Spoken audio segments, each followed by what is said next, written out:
আমাকে ভাড়া করে নিয়ে যাওয়া হতো ছোটবেলা থেকেই সিংহ আঁকবার জন্য। আমি চিরকালই একটুখানি মুফট, চিরকাল, হ্যাঁ। তাতে অনেকে বলতেন ক্ষতি হবে, তাই আমি বলতাম যে হোক, মানসিক শান্তি তো আছে। স্ক্রিপ্ট লেখবার সময় ফর্সা না কালো, লম্বা না বেটে, মোটা না রোগা, এসব দেখা হতো না। তুই যদি ঘুম থেকে উঠে বলিস গুড মর্নিং, হঠাৎ করে কিছু লোক বলে গুড মর্নিং বললেন কি করে, আমাদের পাড়ায় আজকে মেঘ আছে, আর আমাদের দেখলে গায়ের রং কালো, এটা চাকর বাকরের রোল দিয়ে দাও। আর এই চাকর বাকরের রোল দিয়ে দাওটাই টার্নিং পয়েন্ট হয়ে গেল। রুদ্রকে রুদ্রনীল ঘোষ বানিয়ে দিল পশ্চিমবঙ্গের মানুষ।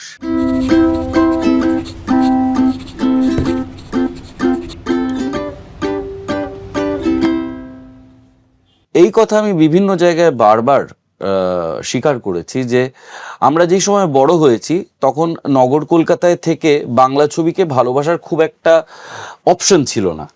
তার কারণ একদিকে যে ছবিগুলো হচ্ছিল, ধরুন শ্বশুরবাড়ি জিন্দাবাদ বা বাবা কেন চাকর, সেটা আমাদের কাছে খুব অ্যাপেলিং ছিল না।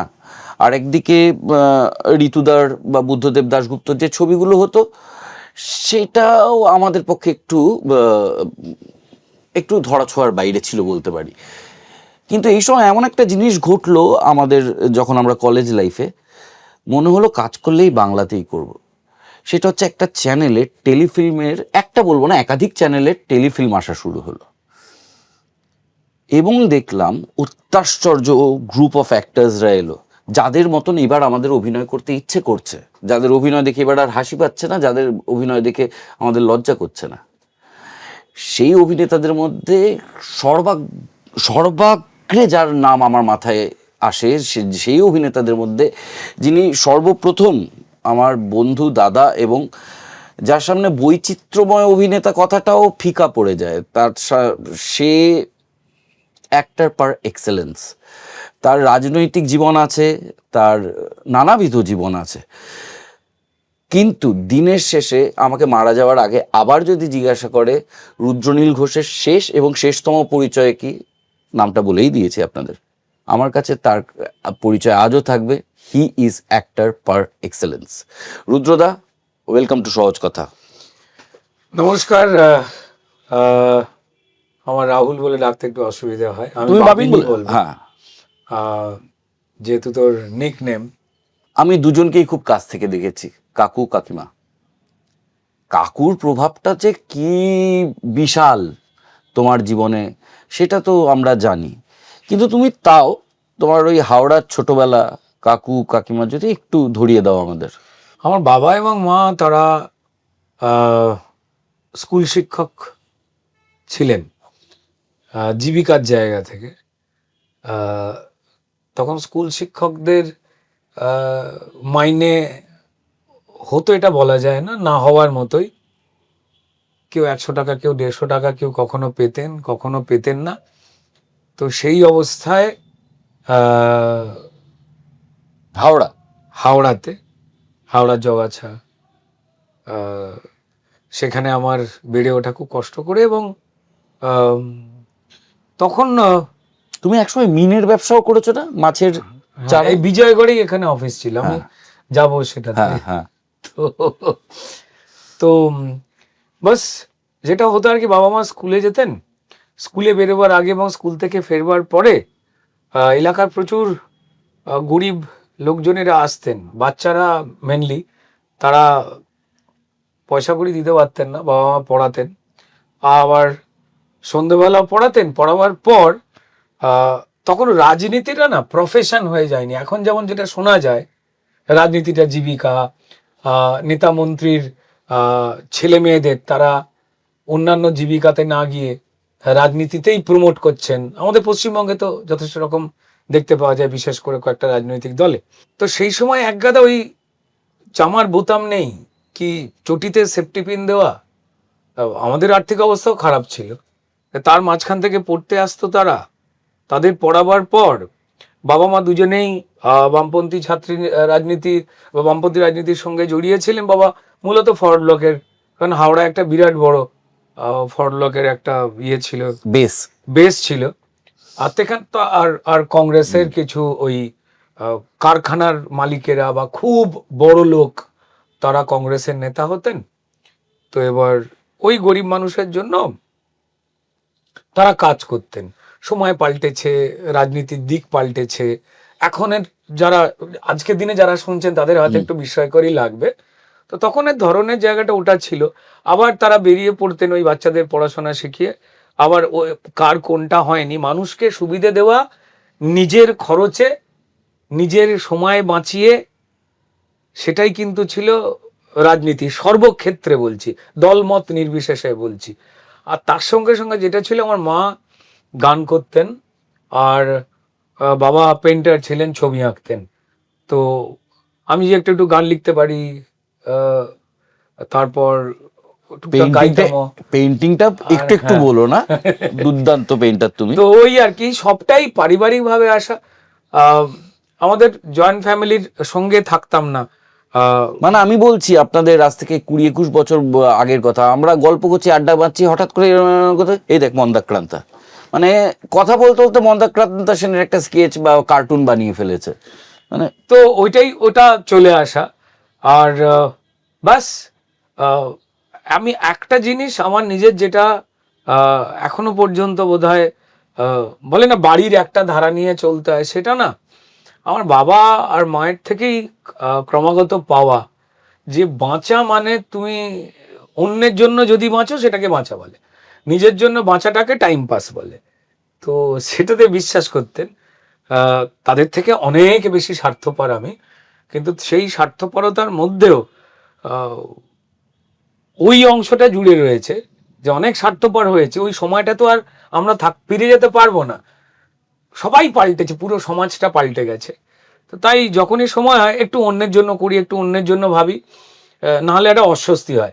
আমি এটাকে উপকার করা বলবো না, আমার মনে এটা আমার দায়িত্ব। তো বাস সেইভাবেই চলি। বাবা মা তারপর চলে গেলেন 2011, 2015 বাবা মা তারা বিদায় নিলেন। তোমার এখন পুজো আসলে কেমন লাগে? কারণ পরপর পুজোগুলোতেই এগুলো হলো, মানে আমি তো কাকিমার সময় পৌঁছে গেলাম, কাকুর সময় পৌঁছতেও পারলাম না। এটা খুব একটা অদ্ভুত ঘটনা, জানি না, আমি মানে এই দুর্গা ধরনের পুজোতেই কাণ্ড কারখানায় বিশ্বাস করি না, কিন্তু ধর যে প্রসঙ্গটা তুললি, আমি সপ্তমীর দিন আর বেরোই না কোথাও, কারণ এই দুর্গাপুজোর সময় সপ্তমীর দিন আমি বাবা এবং মা তাদের হঠাৎ করে পৃথিবী ছেড়ে চলে যাওয়ার খবর পেয়েছিলাম, এবং যখনই পেয়েছি ঘুরতে বেরিয়ে কাকিমার, তখন বাবাও একটু এই শেষ বয়সটাতে, বাবা 2015 ছবি আঁকতেন, খামখেয়ালিপনা মানুষ, চলে গিয়ে বাবা একটা অ্যাক্সিডেন্টাল ডেথের মধ্যে পড়লেন, সেখানে বডি আইডেন্টিফাই করতে যাওয়া হলো।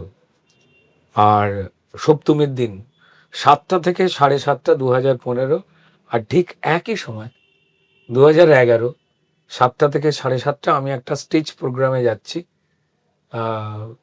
দুর্গাপুজোয় মানুষকে আনন্দ দিতে। ঠিক সেই সময় খবর পেয়েছিলাম যে মাও চলে গেলেন, পুজোর সময় বেরিয়েছিলেন। একটা মজার জানিস বাবিন, খুব অদ্ভুত, আমার বাবা এবং মা তারা না নিজের জন্য অন্য কাউকে ব্যস্ত করতে পছন্দ করতেন না, জীবনে, কখনো না।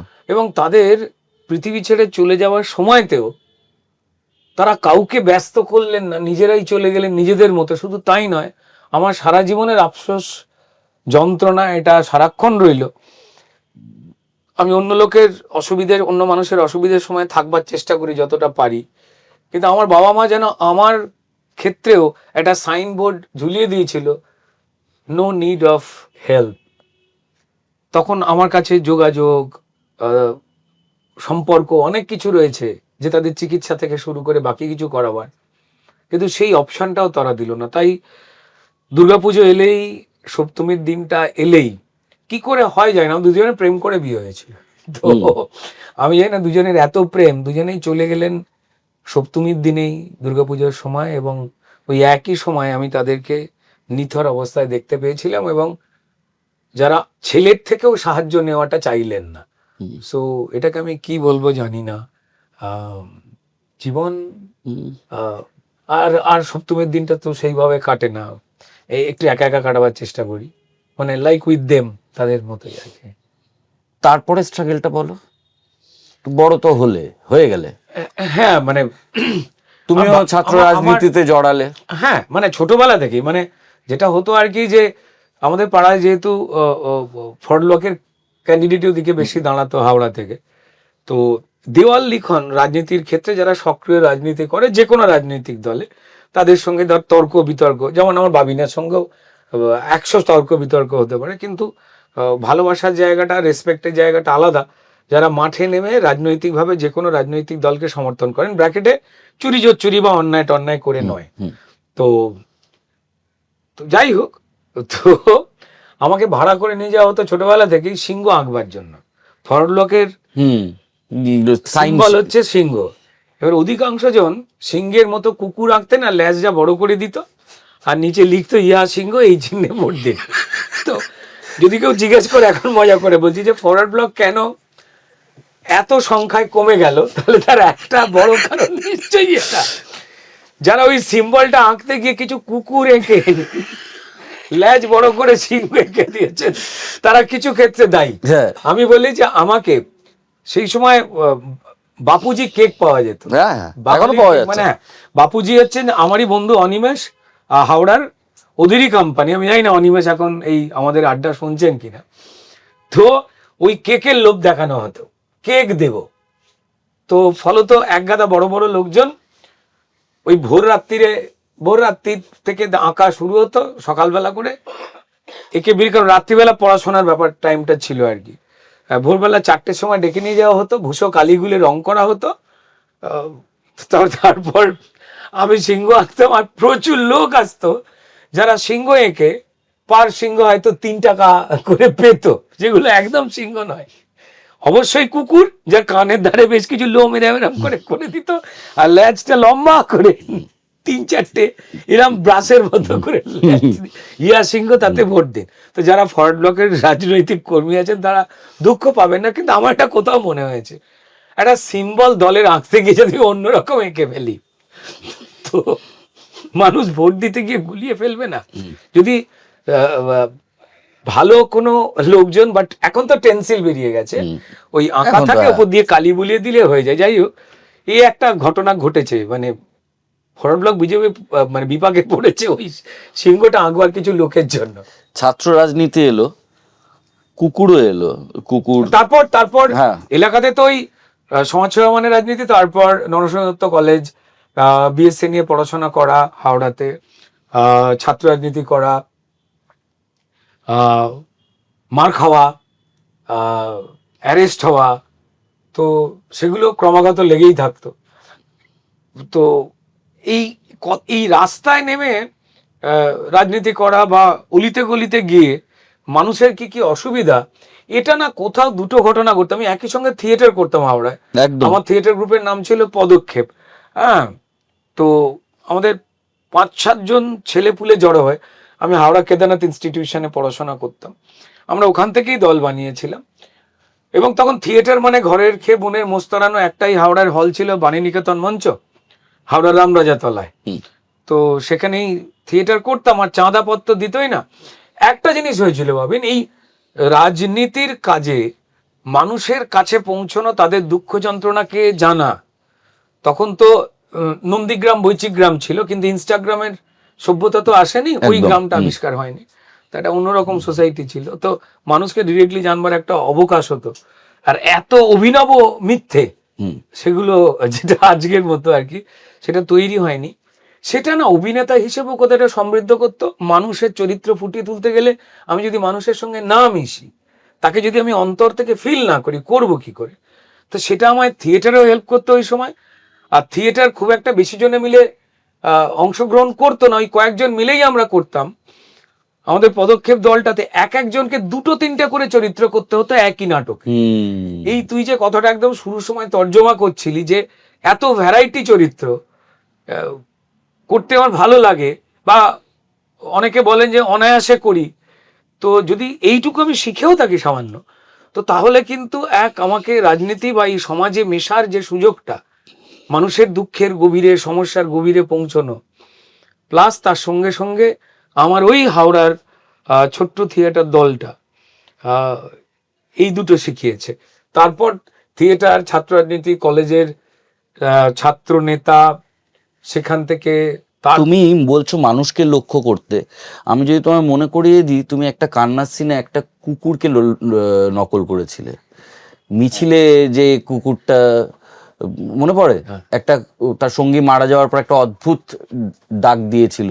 আমার যেটা মনে হয় যে আমাদের তখন বোধহয় একটা চ্যানেল ছিল, তার নাম ছিল আলফা বাংলা। হ্যাঁ, যেটা এখন জি হয়েছে। জি হয়েছে। এক আকাশের নিচে বলে একটি সিরিয়াল হতো, হ্যাঁ, যেখানে তুমি উগ্রপন্থী একদম একটা টেরোরিস্টের চরিত্র, পান্না প্রবাল, দুটো তুমি আর তোমার আমি আর বোন। রাধা বলে একটি মেয়ে ছিল, NSD pass out, brilliant actress মেয়েটি, তো মিস করি ওকে খুব। তো যাই হোক, অসাধারণ অভিনেত্রী। তো ওখানে টেরোরিস্টের চরিত্র দেওয়া হয়েছিল এবং পরিচালককে, মানে আজ বাংলা ফিল্ম ইন্ডাস্ট্রি যে ওয়েব সিরিজ বলি বা সিনেমা বলি বা যাই বলি, নির্মাণের জায়গায় আধুনিকতার রাস্তা একটা খুঁজে পেয়েছে, তাতে যে কজন মাইলস্টোনের মতো ব্যক্তিত্বের নাম থাকবে তার মধ্যে একটা নাম হচ্ছে রবি ওঝা। তো মানে তোর ক্ষেত্রেও আমি বলবো, মানে আমার তো বিশাল, ঠিক আছে। তো এই রবি ওঝার কাছ থেকে তো অনেক কিছু শিখেছিলাম। তো সেখানে একটা টাফ সিচুয়েশন আমার পড়েছিল, যখন মানে একটা দৃশ্য আমি গল্প করতে করতে অডিয়েন্সকে বলবো যে খুব প্রিয়জন মারা গেছে, এটা বিশ্বাস করতে ইচ্ছা করছে না, এবং তাকে আমি ধাক্কা দিচ্ছি, আমার বিশ্বাস যে সে বেঁচে আছে, আর এক গাদা মানুষ দাঁড়িয়ে রয়েছে, তাদেরকে বলবার চেষ্টা করছি যে না, ও বেঁচে আছে, দেখবেন বেঁচে যাবে বলে। সেই দৃশ্যে যে অভিনয় করেছিলাম, আমি যখন অভিনয় করছি মেঝেতে বসে, আমি মেঝের দিকে খেয়াল করছিলাম যে টপ টপ করে চোখের জল পড়ছে আমার সহ অভিনেতাদের। প্রশংসিত হয়েছিলাম, কিন্তু কোথাও অভিনেতাকে সমাজ থেকেই তো সবটা নিতে হয়, আমার সেটা দিয়েছিল একটা কুকুর, আমাদের ডগি, একটা অবিচ্ছেদ্য অংশ। তো মানে মানুষের সঙ্গে যেমন কাকও পাখিদের মধ্যে আমাদের মনুষ্য সমাজের একটা খুব চেনা অংশ। মানে হয়তো ওরা ভোটার হতে পারে না, ওরা নাগরিক হতে পারে না, কিন্তু আমার কাছে ব্যাকরণের বাইরে গিয়ে এই এই দুজন কুকুর এবং কাক, এরা আমাদের সহ নাগরিক, এরা বোঝে। মানুষের সঙ্গে মিশতে মিশতে গিয়ে ওদের বেশ কিছু নেচারের মধ্যেও, যেমন মানুষের হয়তো কিছু কিছু রিয়াকশনস ওরা বুঝেও রিয়াক্ট করে, ঠিক তেমন আমাদেরও কিছু চলাফেরার সঙ্গে বোধহয় সেগুলো জড়িয়ে যায়। আমি জাস্ট ও তুল্য বলে একটা অসাধারণ ঘটনা, আমার কলেজে ছাত্র আন্দোলন চলছে, একটা বড় মিছিল চলছে, সেই মিছিল লিড করছি। এবার মিছিলটা আমাদের হাওড়া নরসিংহ দত্ত কলেজের একটা গেট দিয়ে ঢুকে অন্য গেটে ডেপুটেশন প্রিন্সিপাল ঘেরাও, যেগুলো নর্মালি পড়ে। আবার বলছি, এটা যে পদ্ধতি, তার সঙ্গে আজকের পশ্চিমবঙ্গের ছাত্র রাজনীতি বলে যে অদ্ভুত কিছু বিষয়কে রিপ্রেজেন্ট করেছেন কিছু লোক কয়েকটা ক্ষেত্রে, সেটার সঙ্গে গুলিয়ে ফেলবেন না। তো একটা গেট দিয়ে বড় কলেজ, তখন খাটের তলায় নারকেল থাকতো, টাকা নয়। হ্যাঁ, নারকেল থাকতো, হারমোনিয়াম থাকতো, হ্যাঁ, রিড ভাঙা হারমোনিয়াম, খোল ভাঙা তবলা, তার ছেঁড়া গিটার থাকতো, শীতের বই থাকতো, শীতের ট্রাঙ্ক থাকতো। অন্যান্য রাজ্যের ভারতবর্ষে যে কোনো জায়গায় যেখানে আলু পেঁয়াজ থাকে আর তার সঙ্গে পুরনো জিনিসপত্র থাকে, একমাত্র আমার মাটি এই পশ্চিমবঙ্গ যেখানে এই তিনটে জিনিস পাওয়া যায়, রিড ভাঙা হারমোনিয়াম, খোল ভাঙা তবলা, তার ছেঁড়া গিটার। আর দেওয়ালের কোণে কোথাও একটা ঠাকুমাদের কুরুশের কাজে তৈরি করা দুটো টিয়া পাখি, নিচে লেখা আছে বা ভালো বাসা বা পিতা স্বর্গ পিতা ধর্ম, এগুলো পুরুষের কাজ। তো যাই হোক, তো ওই আন্দোলনটা চলছে। আর কি হয়, আন্দোলনের ছাত্রদের মিছিল আসবার সময়তে রাস্তাঘাটটা একটুখানি তো গাড়ি যানবাহন চলাফেরা করে, তার জায়গাটা সংকীর্ণ হয়ে যায়, ফলে লরিগুলো একটু রাস্তার উপর দিয়ে চেপে চেপে যাচ্ছিল। আর আমাদের কলেজেই কিছু কুকুর ঘোরাঘুরি করতো, ওই যেমন ক্যাম্পাসে ঘোরে, আমাদের টিফিন খায় সেরকম। তো আমাদের মিছিলটা যখন আসছিল, আমাদের সঙ্গে সঙ্গে ওই কুকুরগুলোও আসছিল, নর্মালি কেউ বিস্কুট টিস্কুট দেয়। তো হঠাৎ করে একটা লরি আস্তে আস্তে যেতে গিয়ে একটা কুকুরের কোমরের ওপর দিয়ে চলে যায়, এবং কুকুরটা মারা যায় সম্ভবত। মানে যা হয় ইম্পর্টেন্ট Internal. যদি থেমকে যায়, তার যে বন্ধু বা সঙ্গী ছিল সে হঠাৎ করে ও দাঁড়িয়ে পড়ে, একটা অদ্ভুত কথা বলা শুরু করে। এটা চিৎকার নয়, ঘেউ ঘেউ করে চিৎকার নয়, ও একটা অদ্ভুত গলায় চিৎকার করে, ও নাক দিয়ে বারবার ওর বডিটাকে নাড়িয়ে ওকে তোলবার চেষ্টা করে, যাই শুয়ে পড়েছিস কেন, ও ঠিক হয়ে যাবি। আর আমাদের দিকে, প্রত্যেকের দিকে তাকায়। আমাদের মিছিল তখন অনেকটা থেমে গেছে, কারণ ওকে আমরা রোজ দেখি। আমি সেই তারপরে এটা কাঁদতে শুরু করে, সবার দিকে তাকিয়ে অসহায় ভাবে, তোমরা কেউ ওকে তুলছো না, যেন হয়তো বলতে চাইছিল যে একটু হাসপাতালে নিয়ে চলো না, ও বেঁচে যাবে। তা আমরা স্থবির হয়ে গিয়েছিলাম, আমরা কোনো কথা বলতে পারিনি। আমার নিজের মনে হয়েছিল যে এই অনুভূতি, এ এটা তো মানুষের থেকে পাওয়া অনুভূতির থেকেও সেরা অনেক অনুভূতি। আমার বাড়িতে একটা কুকুর থাকতো জুলু বলে, আমার যার কথা বলতেই হবে যখন তুই প্রসঙ্গ তুললি। হাওড়ায়, সেখানে চিকিৎসক নেই, বাবা মাস্টারমশাই সাইকেলে করে আমাকে ডাক্তারের কাছে নিয়ে যাচ্ছে, অনেক দূরে ডাক্তার, দুজন মাত্র ডাক্তার ছিল আমাদের হাওড়ার শিবপুরে। আমি সেদিন শিখেছিলাম যে সৌজন্যতা কাকে বলে, বোধহয় মানুষের আমরা হারিয়ে ফেলেছি। আমার জ্বর, শরীর খারাপ, আমি কাঁপছি, বাবা আমাকে চাদরে পুরে এক হাতে সাইকেল চালিয়ে নিয়ে যাচ্ছে। রাস্তায় কিছু দূরে দূরে আলো জ্বলে, এত আলো জ্বলে না। আমার পেছন পেছন আমার বাড়ির কুকুর জুলু দৌড়তে শুরু করলো। আপনারা নিশ্চয়ই প্রত্যেকেই জানেন, যারা আমাদের সহজ কথার এই সহজ কথাগুলো শুনছেন, কুকুরদেরও নিজের একটা টেরিটরি থাকে, এলাকার বাইরে যায় না। সেই এলাকাতে ঢুকলেই তারা নিজেরা বুঝিয়ে দেয় গর্জন করে, এটা আমার, ঢুকবি না, তুই ঢুকবি না, অন্য কুকুরকে বলে দেয়। বিশ্বাস করুন, সেই দিন প্রায় এরম 8-10টা এরিয়া পেরিয়েছি। জুলু, আমার শরীর খারাপ, আমার সঙ্গে সঙ্গে দৌড়চ্ছে, বাবা সাইকেল চালাচ্ছে, একটা অন্য এলাকার কুকুর সেদিন জুলুকে দেখে চিৎকার করেনি, ঘেউ ঘেউ করেনি, তারা জুলু রাস্তা ছেড়ে দিয়েছিল। বাহ। সো একজন অভিনেতা হিসেবে বা একজন ছবি আঁকিয়ে হিসেবে আমার এর থেকে বড় লেসন, শিক্ষা আর কে দেবে? আমাদের কাজ তো এগুলোই জড়ো করা, করে হৃদয়ে রাখা, শুধু মস্তিষ্কে নয়। একটা জিনিস এইখানে জিজ্ঞাসা করতে ইচ্ছে, পরপর দুটো এলো বলে, আমি যেহেতু একদম আঁকতে পারি না, ছবি আঁকা কিভাবে অভিনয়ে কন্ট্রিবিউট করে? ভয়ঙ্কর রকম ভাবে। সেটাই জানতে চাইছি।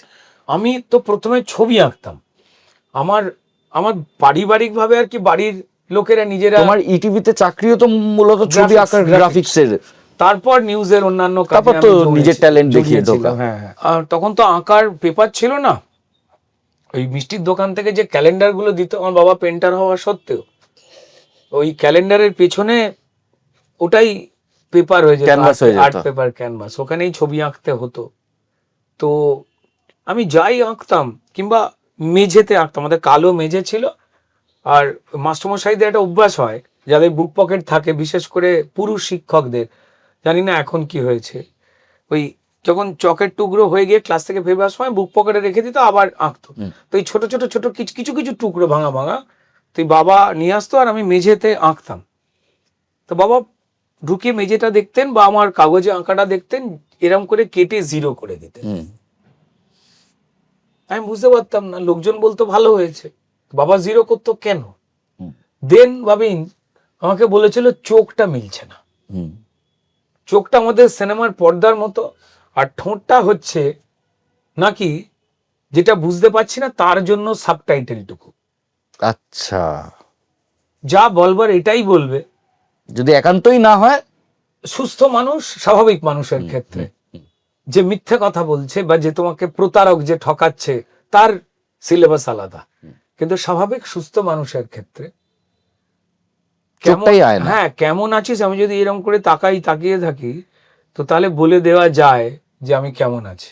কেমন আছে আমি যদি এরকম করে তাকাই কারোর দিকে, বলে দেওয়া যায় আর একটা অন্য মানে কেমন আছি। আর যদি কেউ জিজ্ঞেস করে কেমন আছিস, আমি যদি এই করি, তো তাহলেই বলে দেওয়া যায় আমি কেমন আছি, বাকিটার দরকার নেই। তো এই ছবি আঁকা থেকেই বাবা যখন কেটে দিতেন, তখন না আমার ওই মানুষের চোখ, তার বডি ল্যাঙ্গুয়েজের ওপরে আমার আকর্ষণ বাড়লো। আমি সেটা আঁকতে শুরু করলাম। তারপর দেখলাম যে পৃথিবীর একমাত্র প্রাণী মানুষ যে নিজের স্বজাতির প্রাণীটাকে মানে মানুষকেই মিথ্যে কথা বলে। কোনো গরু কোনোদিন কোনো গরুকে বলেনি হাম্বা ওদিকে ঘাস নেই যাস না, বলেনি। ঠিক আছে, আমরা বলি গিয়ে কি হবে, কাজ হবে না বলে অন্য লোকটাকে আটকে নিজে গিয়ে সুবিধা নিয়ে চলে এসেছি। তো কোনো কাক বলেনি, কোনো কুকুর বলেনি, কেউ বলে না। তো ফলত যেহেতু মানুষেরই একটা লেয়ারের মধ্যে একটা মিথ্যে থাকে, আমি যা সেটাকে লুকিয়ে সরিয়ে আমি যা নই তার যে বিজ্ঞাপন দেওয়ার একটা পদ্ধতি, অন্যের কাছে নিজের গুণ ছাড়াও আরো প্রিয় হওয়ার যে মিথ্যে প্রয়াস, তাগিদ সবার কাছে প্রিয় হতে, সবার কাছে কোনোদিন প্রিয় হয় যায় না। আমি পৃথিবীতে জন্মেছি মানে ভাবিন, আমি এখনো দৃঢ়ভাবে বিশ্বাস করি আমাকে পুরোপুরি না চিনে 100টার মধ্যে 50টা মানুষ আমার নামে গালাগাল দেবে, ভুল কথা বলবে। 2, আমাকে পুরোপুরি না চিনে আরো 50টা মানুষ আমি দারুণ ভালো মহাপুরুষের জায়গায় নিয়ে যাবে। এই দুটোই আমি নই। এবং যিনি বলছেন, যিনি আমায় অকারণ গালাগাল দিচ্ছেন না বুঝে, বা অকারণ বিরাট প্রশংসা করছেন না বুঝে, তাদেরও কিন্তু একই হাল।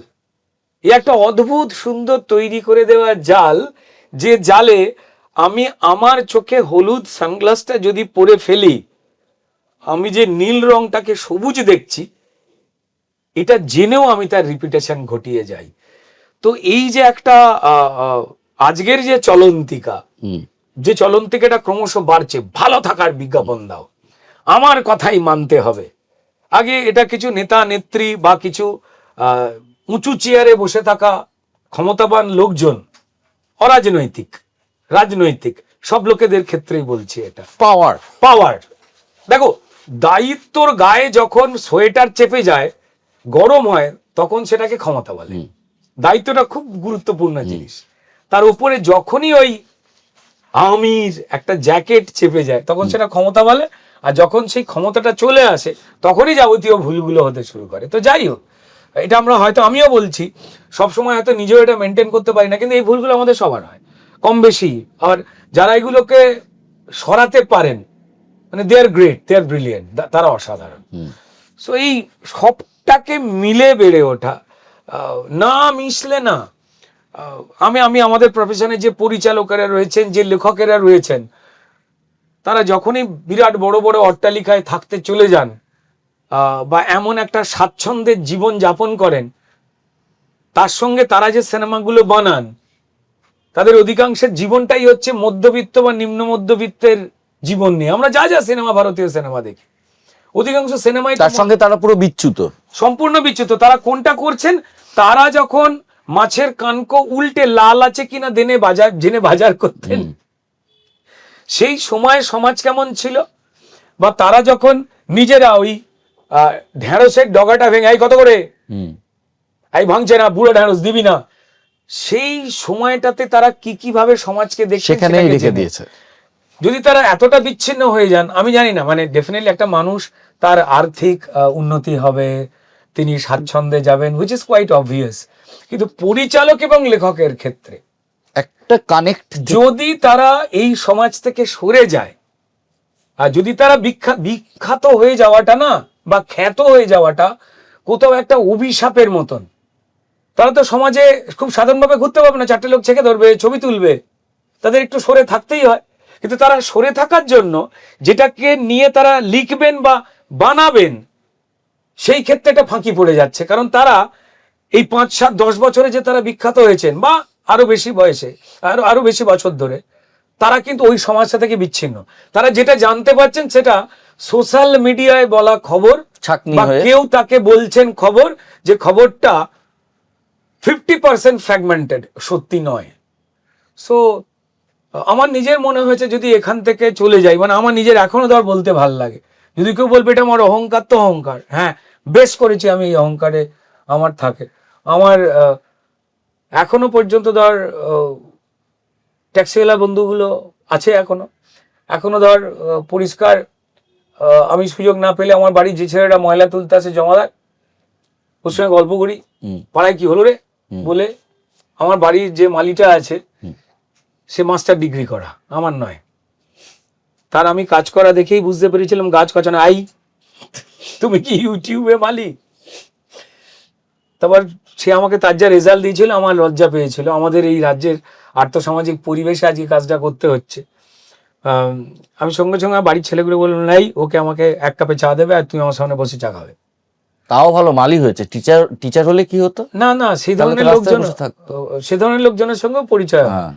ওই জোম্যাটোতে খাবার দিতে এসেছিল, আমাকে বললো, রুদ্রেন্দা আপনার সঙ্গে একটা ছবি তুলবো।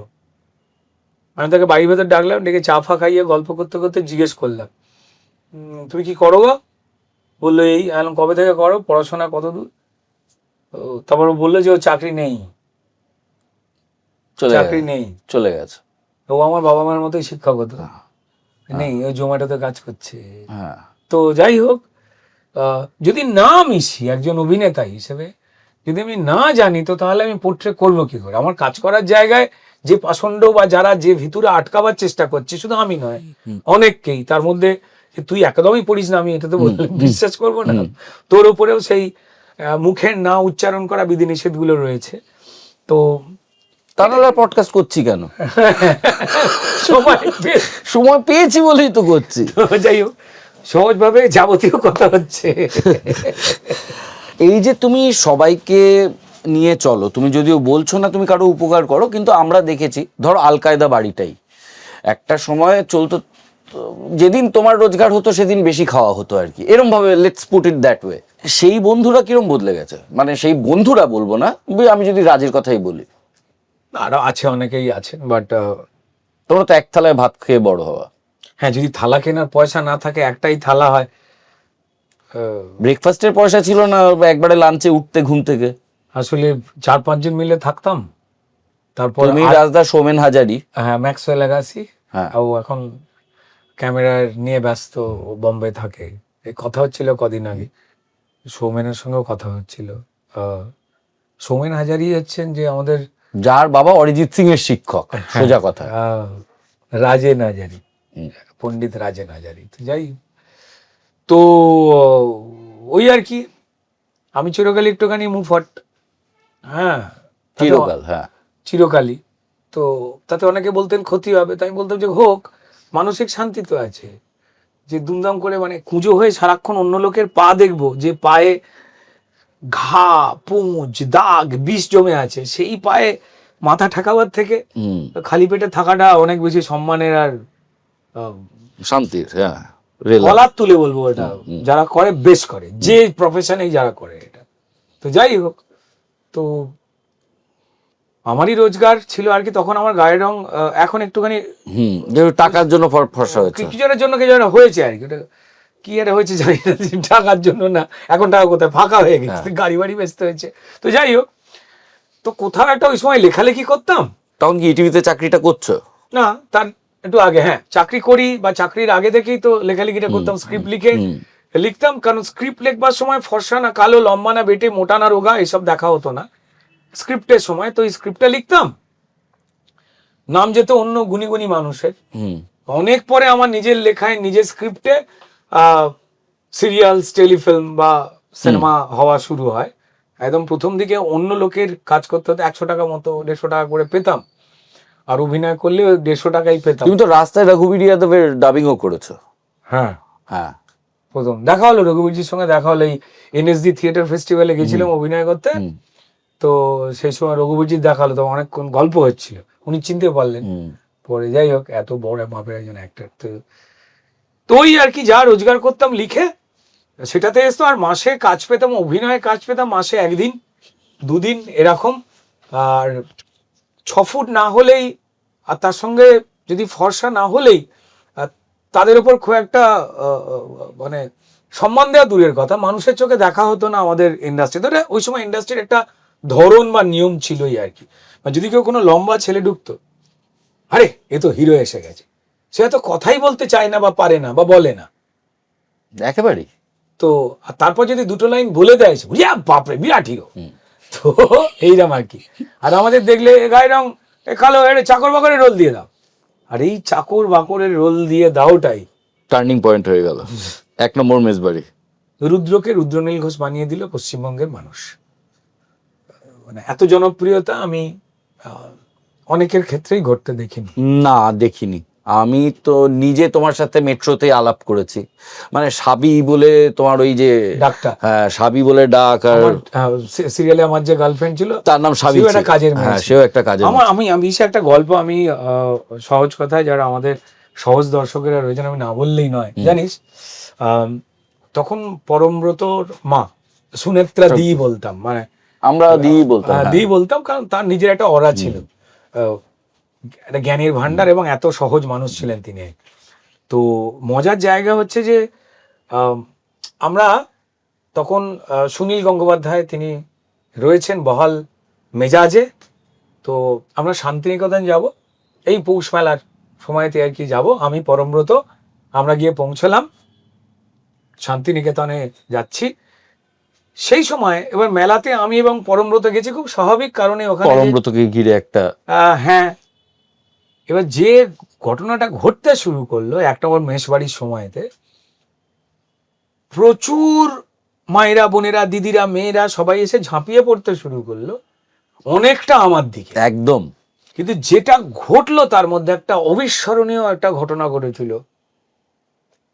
এটি কাজের মেয়ে বলে না, দিদিদের ব্যাগ বয়, সেখানে খুব ফসা ফসা সুন্দর সুন্দর দেখতে, বিরাট চুল ফুলে ডিজাইন করা, দামি দামি পোশাক পরা, দারুণ সুন্দরী দুজন হিরোইনদের মতোই আর কি, দুজন সুন্দরী শান্তিনিকেতনের ওই পৌষ মেলার মাঠ একদম আলোকিত করে ফেলেছে, সবার নজর তাদের দিকে। তাদের ব্যাগ বই ছিল ওই কাজের মেয়েটি তাদের। সে হঠাৎ করে আমায় দেখতে পেয়ে ব্যাগগুলো ফেলে দিল, ফেলে দিয়ে তারা আসছিল আমার কাছে, তখন এই হাতের ক্যামেরাতে ছবি উঠতো, ছোট ছোট যে ক্যামেরাগুলো ডিজিটাল বেরিয়েছিল, তাদেরকে ফেলে দিয়ে আমাকে জাপটে জড়িয়ে ধরলো আর ছাড়তে চাইছেন, এবং মেয়েটা জড়িয়ে ধরে দেখলাম কাঁদছে। সবাই হতভম্ব থতমত, এই ছাড়ো, সকল ভদ্র লোকের বাড়ির লোকেরা বলছে কাজের মেয়ে তো, তাই সম্মান কম হওয়া স্বাভাবিক, এমন যেন একটা ঘোষণা দিচ্ছে তারা, যে সম্মান ওয়েলকাম পাওয়ার অধিকারী যারা সচ্ছল ভদ্র পারফিউমের গন্ধ সেই মেয়েগুলির, ওর নয়, ওকে টানা হচ্ছে, ও ছাড়ছে না, আর আমার গাল ধরে বলছে ঝন্টু। আমি সেদিন বুঝতে পেরেছিলাম যে ও জিতে গেছে, যে তোমরা কাজের লোককে অপমান করো, অসম্মান করো, সমান সম্মান দাও না তো, আর এই লোকটাকে তোমরা ভালোবাসো যে আমার ফ্রেটার্নিটির লোক, আমাকে রিপ্রেজেন্ট ও করছে, আমার, তোমাদের নয়। সেদিন আমাকে আর একটা থাপ্পড় খেতে হয়েছিল, চেতন তৈরির আর একটা রাস্তা তৈরি করে দিয়েছিলেন ওই ভদ্রমহিলা। সো কিছু ঘটনা আছে ভাবিন, যেটা একজন অভিনেতাকে মানুষ হিসেবে বদলে দেয়। হ্যাঁ, আমি অভিনেতা হিসেবেই যেহেতু আলোচনা করছি, আমি সেভাবেই বলবো, অনেক কিছু শেখায়। মানে ধর এই এক্সাম্পলটা যদি তোর ক্ষেত্রেও ঘটতো, তুই যদি বলতিস, তাহলে সেটা আমার কাছে একটা শেখার মতো লেসন হতো। তোর জীবনে এরকম প্রচুর ইন্টারেস্টিং ঘটনা আছে। So it's unique. আর এই সিঁড়িগুলোই কোথাও একটা, আমরা যেভাবেই চলি না কেন, এটা কেন অস্বীকার করতে পারবো না, যেখানেই পা ফেলি না কেন, যেখানেই পৌঁছই, যত তলাতেই পৌঁছই না কেন, ওই সিঁড়িগুলোর এক একটা করে কিন্তু আবেশ জড়িয়ে থাকে। হাজার পাল্টে যাওয়ার চেষ্টা করলেও এই যে চরিত্রগুলো, ওই রাস্তার কুকুরটার কান্না, ওই আমার জুলুর আমায় ডাক্তার দেখাতে নিয়ে যাওয়া বাবার সঙ্গে, অন্য কুকুরেরা ঘেউ ঘেউ করে ওকে আটকাচ্ছে না, সবাই জানে ওর বালির লোকের শরীর খারাপ। আর এই ঘটনা এরম অগাধে ঘটনা, যে আমি ভাবিন, আমি একটা ঘটনা বলবো। আমি তখন ওই গ্রাফিক্সের কথা তুই যখন বললি, হাওড়া থেকে আসতাম, হাওড়া T8 নতুন রাস্তা থেকে বাস ধরতাম, আর বাস আসতে হচ্ছে তোর 1 ঘন্টা পরে পরে, এত ভিড় উঠতে পারা যেত না, আর আমার টিকিট কাটার পয়সা তো ছিল না কলকাতায় আসবার, তাই কন্ডাক্টরদের সঙ্গে বন্ধুত্ব করতাম, ওদের জোক শোনাতে শোনাতে যেতাম যাতে টিকিটটা না চায়। তো এরকম সময় বাস চলে গেছে, যাই হোক, এই বাস করে কলকাতায় এসেছি, তখন আমি গ্রাফিক্স স্পেশাল এফেক্টস নিয়ে পড়াশোনা করছি। মিন্টো পার্কের একটা প্রাইভেট ইনস্টিটিউটে। সেদিন আমার সামনে একটা ঘটনা ঘটছিল, ইনস্টিটিউটে যেতে পারিনি। রবীন্দ্র সদন, যারা এজেসি বোস রোড, রবীন্দ্র সদন, শিশির মঞ্চ, ওই চত্বরটা দিয়ে হেঁটে এক্সাইডের মোড়টায় যান, তারা জানেন একটা চওড়া ফুটপাত আছে, কিন্তু রবীন্দ্র সদন বা নন্দনে ঢোকবার সময় এই উঁচু ফুটপাতটা গাড়ি ঢোকবার জন্য একটু কেটে দেওয়া হয়, সমান রাস্তা করে দেওয়া হয়, আবার ফুটপাত উঁচু হয়। আমি ঠিক যখন রবীন্দ্র সদনের কর্নার থেকে আসছি, পিজির দিক থেকে এক হতদরিদ্র মা তার বাচ্চাকে নিয়ে ওই ফুটপাতে উঠে এক্সাইডের মোড়ের দিকে হাঁটছেন, আমার থেকে তুই আমি যে ডিস্টেন্সে বসে আছি ততটা। ভদ্রমহিলা বিড়বিড় করছেন, হাতে একটা প্রেসক্রিপশন আর হাতে আর একটা ছোট ওষুধের শিশির বোতল, বিড়বিড় করে বলছেন পয়সাকে দেবে, কিনবো কি করে, তোর বাপকে বাঁচাতে পারবো নি। এটা শুনতে পাচ্ছি আমি, আমার অস্বস্তি হচ্ছিল। এই ঘটনা কিচ্ছু নয় ভাবেন, ভদ্রমহিলার সঙ্গে যে ছেলে হাঁটছিল সে তার জীবনে পরিবারের বাবা মায়ের দায়িত্ব নিতে পারবে না, হাঁটছে, কথা বলতে পারে না, একটা বাচ্চা ছেলে। সে মা যখন ওষুধের বোতলটা একবার ধর বলে দিল, সে ওই হাত দিয়ে ওষুধের বোতলটা ধরতে গেল, বোতলটা পড়ে ভেঙে গেল। আমি সেই সময় ভদ্রমহিলার কাঁচ শুদ্ধ ওই সিরাপ ওষুধটাকে রাস্তা থেকে ছেঁচে তোলবার জন্য আমি চিৎকার দেখেছি।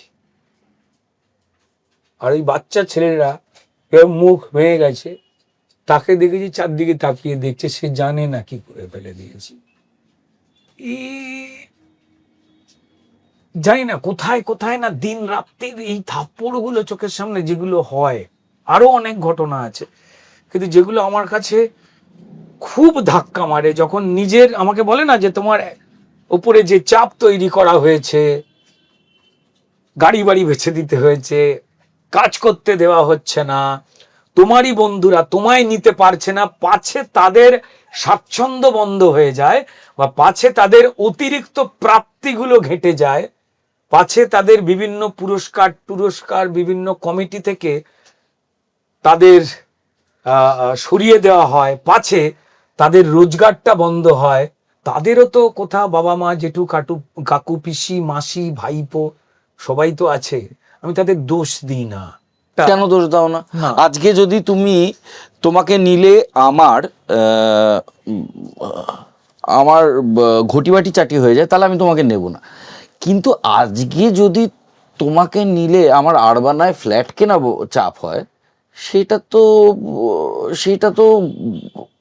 তো আর মৃত্যুর মানে মরা বাঁচার কেস নয়, অতিরিক্ত প্রাপ্তিটা তো লোভ না। আমার নিজের মনে হয় যে ববিন দেখ, খুব যুক্তির দাঁড়িপাল্লায় দাঁড় করালে তুই যে কথাগুলো বলছিস সেই কথাগুলো অকাট্য, সেগুলোকে কাটা যায় না। কিন্তু আমি এইভাবে দেখি যে তুমি কতটায় সন্তুষ্ট হচ্ছ, সেই দাঁড়িপাল্লাটা না আজকের এই সোশ্যাল মিডিয়ায় খাবারের ছবি পোস্ট করে, যেখানে জানি যে আমার দেশের, আমার রাজ্যের, আমার পাড়ার প্রচুর যোগ্য মানুষ তারা খেতে পায় না, আমার কাছে পৃথিবীর দেখা এটা সেরা অসভ্যতা বলে মনে হয় কারুর ক্ষেত্রে। আমি একটা কারুর ধর জন্মদিন হচ্ছে বা কারুর একটা কোনো প্রিয় দিন, বন্ধুদের সঙ্গে দেখা হয়েছে, আমি তাই সেই খাবারের টেবিলের ছবিটা দিচ্ছি, ইটস ওকে, সেখানে কোনো অসুবিধা নেই। কি দারুণ একটা খাবার গিফট পেলাম, আমি সেই ছবিটা দিচ্ছি, অসুবিধে নেই। কিন্তু আমি বা আমরা দারুণ ভালো আছি এটা প্রমাণ করবার জন্য সারাদিন ধরে এই যে খাবারের ছবিগুলো দেখছি যে আমি দারুণ খাচ্ছি, এটা জেনে যে আমার পাড়ায় আমার রাজ্যে কত লোক খেতে পায় না, তাদের একটু খারাপ লাগবে যদি একটু ছবিটা অন্য রকম তো হতে পারতো। আমি জানি তারা হয়তো আমায় গালাগাল করতে পারে, আর তাদের তুষ্ট করা আমার কাজ নয়। আমি সহজ কথায় সহজভাবে, যেটা মানে সহজ হলে বোধহয় সবার পক্ষে ভালো হতো। সোশ্যাল মিডিয়া গালাগালির জায়গা, একজন কেউ দুজন সবকিছুতেই দেবে না। হ্যাঁ, মানে তুই যদি ঘুম থেকে উঠে বলিস গুড মর্নিং, হঠাৎ করে কিছু লোক বলে গুড মর্নিং বললেন কি করে, আমাদের পাড়ায় আজকে মেঘ আছে, আপনি এক চোখে দেখেন, বলে গালাগাল দিয়ে চলে গেল তোকে। সোশ্যাল মিডিয়ায় যে গালাগাল, ধর আমিও খাই, তুই খাস, কি যারা আমাদের কথা শুনছে তারাও নিজেরাও খান, বাদ আমরা যেই হোক না কেন, কোথাও না মানে নিজেদের খারাপ লাগার জায়গাগুলো একটু থাক না, একটু বেঁচে থাক না। হয়তো আমার কোনো কথা কারুর খারাপ লাগতে পারে, সে আমায় দুটো কথা বলুক না, বেঁচে থাক। খারাপ লাগার গুলো এই সবটাই এই হোমোজিনিয়াস করে দেওয়া হয়। হ্যাঁ, পৃথিবীতে জন্মালে বললাম যে আমি সবাইকে তো খুশি করতে পারবো না। ঠিক আছে, পুলিশ যদি পুলিশের ডিউটি করে চোরেদের অসুবিধা হবে, তাই তো? চোরের মা এসে পড়ে আমার ছেলে হ্যাঁ গ্রিলটা ভাঙলো, পাঁচিলের ওপরে পেরেক বসানো, সেই পাঁচিলটা টপকালো, 3টে কোড়ে আঙুল ছড়ে গেছে জানেন পায়ের, তার পরিশ্রমের দাম দিলেন, টিভি চুরি করে নিয়ে নামলো, আর আপনি বলছেন যে জেল। তবে হ্যাঁ, আমি দেখেছি আদালত এই ক্ষেত্রে কিন্তু এই ধরনের কথাবার্তা শুনছে। কদিন আগেই দেখলাম এই চাকরি বাকরি নিয়ে কয়েকজন নাকি চাকরি ওইভাবে পাওয়ার পরেও তাদের চাকরি চলে গেলে তাদের পরিবারের কি হবে সেইটা নিয়ে কিন্তু এমন একটা রায় দিয়েছে। যাই হোক, বিচারকের রায় শিরোধার্য, কিন্তু কোনটা খারাপ লাগলে এটাও তো বলা আমাদের কাজ। হ্যাঁ একদম। আচ্ছা, বাপ্পাদা তোমাকে পেলো কোথায়? বাপ্পাদিত্য বন্দ্যোপাধ্যায় তো টেলিভিশন থেকেই দেখলো নাকি? মানে আমাকে যদি কেউ জিজ্ঞেস করে আমার অডিও ভিজুয়ালের গুরুকে, তো আমি বলবো বাপ্পাদিত্য বন্দ্যোপাধ্যায়। এত অসাধারণ একজন পরিচালক, এত কম বয়সে পৃথিবী থেকে বিদায় নিলেন কার্ডিয়াক প্রবলেমের জন্য। প্রথম ছবি তো কাঁটাতার, যে কাঁটাতার আমার সেলুলয়েড, এখন তো চিপে শুট হয়, সেলুলয়েডে আমি প্রথম এত বড় একজন পরিচালকের সঙ্গে কাজ করেছি। তো হঠাৎ করে আমার কাছে একটা ফোন এসেছিল, ওই 1 নম্বর মেসবাড়ির পরে তুমুল কমেডি চরিত্র, সারা পশ্চিমবঙ্গে জনপ্রিয়, তার সঙ্গে সঙ্গে এক আকাশের নিচে প্রবাল চরিত্র, তুমুল উল্টো হার্ডকোর নেগেটিভ, সেটাও জনপ্রিয়। তার মাঝখানে এক ভদ্রলোক আমায় ফোন করলেন, সিনেমার অত বড় একজন পরিচালক। রুদ্রনীল, আমি বাপ্পাদিত্য বন্দ্যোপাধ্যায় বলছি, আমি তোমার সঙ্গে একটা সিনেমা করতে চাই। এই প্রথম ফোনটা না শিখিয়ে দিল, আমি বাপ্পাদিত্য বন্দ্যোপাধ্যায়, একবার এসে দেখা করো তো, আমি তোমার সঙ্গে একটা সিনেমা করতে চাই, একটা খুব গুরুত্বপূর্ণ চরিত্রে আমি তোমায় কাস্ট করতে চাই, তুমি যদি হ্যাঁ বলো তো তাহলে। আর তার সঙ্গে সঙ্গে এটাও বলে দিই, আমরা খুব কষ্ট করে সিনেমা করি, সত্যি এরা কষ্ট করে সিনেমা করতেন। তুমি যে পারিশ্রমিক তুমি পাও, তুমি তো একজন জনপ্রিয় অভিনেতা এখন, আমি না সেটা দিতে পারবো না, তবু আমি বলবো তুমি দেখে দেখ, যদি তোমার মনে হয় যে সবটাই পোষাচ্ছে তাহলে তুমি কাজ করো, তুমি কাজ করলে আমি সিনেমাটা যেমন বানাতে চাইছি তেমন বোধহয় বানাতে পারবো, তুমি করবে। এইভাবে আমি জানি না কজন বলেন। আর ওই একই সময় আর একটা কাকতালীয় ঘটনা, আর একটা ফোন এসেছিল, হ্যালো হরদা রিফিউজি, আমি ভাবছি ফোনে প্রবলেম নাকি, হ্যালো হ্যালো, আমি হরনাথ চক্রবর্তী। আমি এবার বুঝতে পারলাম আমাদের শ্রদ্ধেয় পরিচালক হরনাথ চক্রবর্তী ফোন করেছে। মজার কথা হচ্ছে, রাজনীতির বিভিন্ন অঙ্গনে কিন্তু এই ধরনের গলার লোক আছে। সুব্রত মুখার্জি ছিলেন, তাই ছিলেন একদম, সিপিএম এর রবীন্দ্র, ঠিক আছে, আমি বিজেপিতে এই লোকটাকে খুঁজছি, নিশ্চয়ই পেয়ে যাবো এই ধরনের গলার, প্রত্যেক রাজনৈতিক দলে যখন আছে এখানেও থাকবে। তো যাই হোক, হরদা ফোন করলেন, তো করে বললেন সোলামেন্টের ছবি বাড়াবো, এটা হচ্ছে খাদের গলা, ছবি বাড়াবো, তুই চলে এসো।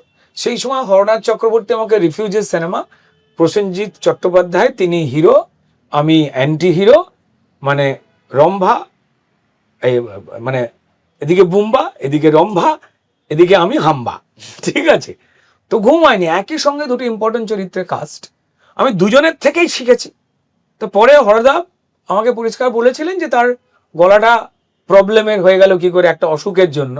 আর আমি হরদাকে জিজ্ঞেস করেছিলাম যে তোমার চুলটা এরকম হয়ে গেল, সোনপাপড়ির মতো সাদা হয়ে গেল পুরো কি করে। তো সেটা জেনেছিলাম, সুইট পার্সন, অত্যন্ত মিষ্টি একটা লোক। এই দুজন আমাকে দুটো ইম্পর্টেন্ট চরিত্রে কাস্ট করেন, একজন হার্ডকোর আর্ট ফিল্ম, আধুনিক আর্ট ফিল্ম, আমি বাপ্পাদিত্য বন্দ্যোপাধ্যায়ের পর, with due respect to all my directors, আমি সেই রকমটা আর দেখতে পাইনি। অদ্ভুত ডিরেক্টর, অদ্ভুত। আর আমার ডাইরেক্টোরিয়াল কাজ শেখা, লেখার কাজও শেখা, কিন্তু মানে মানে কোট আনকোট যে ব্যাকরণের মধ্যে লেখার কাজ যতটুকু শিখেছি এই লোকটার থেকে, মানে আপনারা জানলে অবাক হয়ে যাবেন। তিনি বললেন রুদ্র একটা শুটিং করতে হবে বুঝলে, আমি বললাম যে হ্যাঁ। এই একটা প্রডিউসার পেয়েছে, সে আমাকে 30 লাখ টাকা দেবে বলছে। আচ্ছা ও কি পাগল? মানে আমায় বলছে 30 লাখ টাকা দেবে, তার মানে ও বুঝতে পেরেছে আমি বোধহয় চোট্টন নয়, চলো তাহলে একটা সিনেমা লিখে ফেলা হোক। ভাবলাম যে হ্যাঁ লিখে ফেলুন দাদা। না না তোমায় যেতে হবে। আর বাপ্পাদিত্য বন্দ্যোপাধ্যায় নেচার, প্রকৃতি আর মানুষ, এই দুটোকে অদ্ভুত রকম ভাবে মেশাতে পারতেন। আর এটা লেখাতেও মেশাতেন আবুল বাশার, একদম আবুল বাশার। তিনি কলমেও এটা মানে তার নিজের লেখা সাহিত্য উপন্যাসে একটা অসাধারণ মেশাতে পারতেন। আর সিনেমাতে মেশাতে আমি দেখেছি বাপ্পাদিত্য বন্দ্যোপাধ্যায়কে। হ্যাঁ তারপর ডেফিনেটলি বুদ্ধদেব দাশগুপ্ত নামটা যদি না বলি অন্যায় করা হবে। তো যাই হোক, এই বাপ্পাদিত্য বন্দ্যোপাধ্যায় কি করলেন, চলে এসো বলে একটি সুমো ভাড়া করে আমায় নিয়ে বিভিন্ন একটা অদ্ভুত জায়গায়, যেখানে লিরিক্যাল প্রকৃতি, জল, মাঠ, গাছ, সেখানে নিয়ে চলে গেলেন। হ্যাঁ তুমি একবার ওই খেজুর গাছের পাশ থেকে এইখানটা এসো, তোমার নাম হচ্ছে ধরো কমলা কি বিমলা, তুই মেয়ে, তোমার বাড়িতে একটা সমস্যা হয়েছে, এই এই সমস্যা, তোমার মাথায় খুব চিন্তা, তোমাকে কেউ বলেছে এই এই এই, তাতে কি রিয়াক্ট করা যায় দেখো তো। আমাকে ভাবতে হতো আমি কমলা বা বিমলা। আমি হেঁটে এসে সেইখানটা দাঁড়াতাম, দাঁড়িয়ে হয়তো কিছু সংলাপ বলতাম। আচ্ছা তুমি আর এই রানা দাশগুপ্ত তোমরা একটু ওদিকে সিগারেট খেয়ে এসো। আমরা কি করছে বলো তো, এসে দেখতাম মুক্তোর মতো হাতের লেখা, মনে হতো প্রিন্ট হয়ে গেছে, সাদা পাতাটাতে স্ক্রিপ্টটা হয়ে গেল। এই জায়গাটায় শুটিংটা করবো। আমি যে কমলা না বিমলা করছে কে, সে আছে, খুঁজে নেব। যারা দরিদ্র সেবা করতে ভালোবাসে, সিনেমাকে ভালোবাসে, যদি 4 পয়সা কম নেয়, এই পয়সাটা উনি কিন্তু ওনার পকেটে পুঁততেন না, সবাই জানেন, সবই সব সিনেমার জন্য কত কষ্ট করে কম করে ছবি করা যায় এবং প্রযোজককে একটা এই জীবন দেয়। হ্যাঁ এই সময় আমাদের এই ইন্ডাস্ট্রিতে এত লোক নিতেই হবে, নইলে আপনার গরদান যাবে, এই সব পদ্ধতি ছিল না, বলে রাখা ভালো। তো সেই বাপ্পাদিত্য দা চলে গেলেন। আমার নিজে মনে হয় জাস্ট ক্যালকাটা 2013 বলে একটা সিনেমা বানিয়েছিলেন, আমি হিরো ছিলাম, আর আমার উল্টো দিকে রিমঝিম, গুপ্ত, আর একজন বিদেশি একজন অভিনেত্রী ছিলেন, তিনি হিরোইন ছিলেন, এখানে নয় বিদেশে। তো সেই সিনেমাটা আটকে পড়ে। তো যাই হোক, এই লোকটা অনেক কিছু শিখিয়ে দিয়ে গেছে আমাদের অনেককে, শুধু আমি নয়। আমি এইটা বলবো যে পাউলি দাম, আজকের যে পাউলি দাম এত বলিষ্ঠ একজন অভিনেত্রী, তার পিছনে আমাদের বাপ্পাদার বিশাল ভূমিকা। আমার উপরে যতটা তার অবদান রয়েছে, পাউলি দামের উপরেও রয়েছে, আরো অনেকের উপরে রয়েছে। অভ্র আমাদের যে লেখে বা ডিরেক্ট করে, আমাদের অভ্র তার উপরে রয়েছে। রানা দাশগুপ্ত অবশ্যই আছে একদম। অঞ্জনদার কথা না বললে তো তোমার ক্যারিয়ারের শুরুর দিকটা আলোচনা হয় না। আর অদ্ভুত লোক, তুমি ভেবেছিলে যে তুমি অঞ্জনদার দরজা খুলবে কে? পাদ্রী।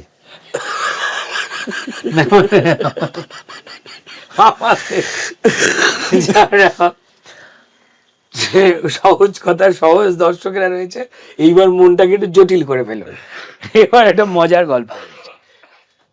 আমরা যখন থিয়েটার করি, তারপর সিনেমা অমুক তমুকের কথা ভাবছি, তখন আমাদের কাছে পরিষ্কার ম্যারিয়ান, ঠিক আছে, রেলিংটা, দার্জিলিংটা আমাদের কাছে একদম মানে বাঙালি ব্রিটিশ বলতে আমাদের চোখের সামনে ধারণাতে অঞ্জন দত্ত একটা দারুণ বড় নাম, আজও আছেন, তিনি সুস্থ থাকুন, ভালো থাকুন। এখন ছবি সেভাবে বানানো কমিয়ে দিয়েছেন বয়সের সঙ্গে সঙ্গে। তো আমার নিজের ভুল ধারণাটাকে আমি আপনাদের সামনে বলছি, না অঞ্জনদার সমস্যা না। তা আমি জানতাম অঞ্জনদা মানে সাহেব। তো ঠিক একই রকমভাবে একটা ফোন এসেছিল আমার কাছে, এটার সঙ্গে কৌশিক গাঙ্গুলি একটা বদমাইশি করেছিল, সেটাও জড়িয়ে ভান্ডা ফোড় করবো আজকে। হ্যালো, হ্যাঁ আমি অঞ্জন বলছি, অঞ্জন কে? আমি পরিচালক অঞ্জন দত্ত। তুমি আমার চেনো? সারা পশ্চিমবঙ্গে যাকে চেনে, আমি কি পশ্চিমবঙ্গের মানুষ? বিনয়ী। হ্যাঁ চিনি। আচ্ছা তোমাকে আমি একটু দেখতে চাই। আমি এতদিন মানে পাত্র দেখা পাত্রী দেখা জানতাম, মানে আমার মতো গাল ভাঙা, চোয়াল বসা, একটু কেলুমানিক, তাকে দেখতে চেয়েছেন অঞ্জন দত্ত। আমার পরিষ্কার মনে হচ্ছে যেন শকুন্তলা দুষ্যন্তকে মিট করবে এমন একটা পরিবেশ। আমি বুঝতে পারিনি, আমি মিলছে না ফোনটা পায়। আমি yes my son, come here, একটা ফোন আসবে অঞ্জনদার, আদ্যপান্ত বাঙালি গলা একটা ফোন। এবার আমি ফোন করলাম কৌশিক গাঙ্গুলিকে, কৌশিক দা, কারণ কৌশিক দা তখন ভয়ঙ্কর স্ট্রাগল লাইফ, টেলিফিল্ম করছেন, যেটা তুই বললি আর কি, তখন প্রচুর টেলিফিল্ম হতো, ছোট ফিল্ম হতো আমাকে নিয়ে বা আমাদের নিয়ে। তো আমি কৌশিক দাকে ডাকলাম, ডেকে বললাম তো অঞ্জন, অঞ্জন তোকে ডেকেছে? আমি বললাম যে হ্যাঁ। শোন, কটা ডেকেছে? আমি বলেছি যে কালকে ওই 12টার সময় বাড়ি চলে যায়। ঠিক আছে। তুই জিপিটা জানিস? গ্রিন প্যালেস বলে একটা বারকাম রেস্টুরেন্ট আছে ভবানীপুরে। আর গ্রিন প্যালেসে মানে আমাদের সময় যারা রয়েছে তারা তাকিয়ে দেখতাম যে ওখানে বড় লোকেরা খাবার খায়, না হলে তো ঢুকতে পারা যায় না। আর সেই সময় বিয়ার আমাদের তৃপ্তি করতে হতো, সেখানে বিয়ার খাওয়াটা একটা মানে বিশাল ব্যাপার। আজ বিয়ার খেয়েছি, বাকি বল বিয়ার, বিয়ার খায় বলে তাকাতাম। তো সময় ছিল একটা। তো যাই হোক, সেই গ্রিন প্যালেসে কৌশিক গাঙ্গুলি আমাকে বলে তুই চলে আয়, তুই অঞ্জনের বাড়ি আমি বুঝিয়ে দিচ্ছি। তখন তো গুগল বাবাজি ফাবাজি এসব বেরোয়নি, খুঁজে যেতে পেতে হবে। তুই চলে আয়। আমি গ্রিন প্যালেসে কেন? তুই আয় না। কত বদমাস। গ্রিন প্যালেসে ডাকলো, চল উপরে চল। তখন অলরেডি রেস্টুরেন্টের চেয়ারগুলো টেবিলের ওপর ঠ্যাং তুলে আকাশের দিকে করে আছে, মানে নামানো হয়নি, দিনের বেলা। হ্যাঁ, ঢুকলাম, টাকাস টাকাস করে দুটো চেয়ার নামালো। কৌশিকদা বললো যে বিয়ার কি আছে? সে নাম বললো একটা কোম্পানি। হ্যাঁ, বিয়ার খাবো কেন? চুপ কর না, অঞ্জনদার ওখানে যাচ্ছিস তো, ফিল ফ্রি, কতগুলো কথা বলবো, স্ট্রং দেবে। আরে স্ট্রং খা না, কিচ্ছু হয় না। বিয়ার পিয়ার খাইয়ে দিল, আমি টুন্ন হয়ে রয়েছি। আমাকে বলল শোন, অঞ্জনদা অত্যন্ত বিনয়ী। অঞ্জনদা যদি গল্প করতে করতে তোর মনে হয় যে তোর হাঁটু ধরে ফেলেছে, মনে রাখবি হাঁটুর নিচে আর কিচ্ছু ধরার নেই, একটাই জায়গা ধরার আছে, সেটাকে বলে গোড়ালি। তারপর আর তেমন কোনো গুরুত্বপূর্ণ গাঁট নেই। কেন? এবার তুই এইভাবে যাবি, বাসে করে উঠবি, চলে যাবি, বাসে করে পৌঁছতে হতো। রাস্তায় নামলাম ভবানীপুরে, টুই উই উই উই করছে মাথাটা। মানে বিয়ার খাওয়া তখন অবরে সবরে পূর্ণিমা দেখে খাওয়া হয়। হ্যাঁ, বছরে যদি কোনো বন্ধু বান্ধব হ্যানত্যান দিত আর কি, লুকিয়ে চুরিয়ে কখনো হতো। একে কড়া বিয়ার খাইয়ে দিয়েছে কৌশিকদা। শুধু বলে দিয়েছে হাঁটু আর গোড়ালি, এইটুকু মনে আছে আমার, হাঁটু গোড়ালি, হাঁটু গোড়ালি করতে করতে অঞ্জন দত্তের বাড়ির সামনে খুঁজে খুঁজে গেলাম। অঞ্জন দত্ত কিধার রাতে হ্যাঁ, কেউ বলতে পারছে না। আমি দেখলাম যে ইস্ত্রি হচ্ছে।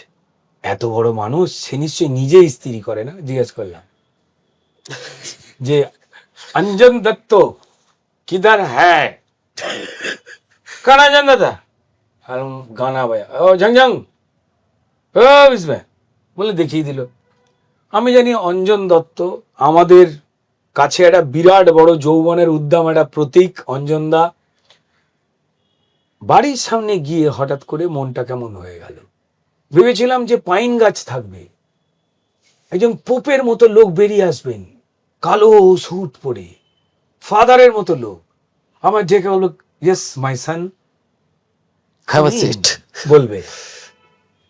দরজার সামনে আমি দেখলাম একটা টগর ফুলের গাছ, লাল গেট, বাঙালিদের মতো লোহার।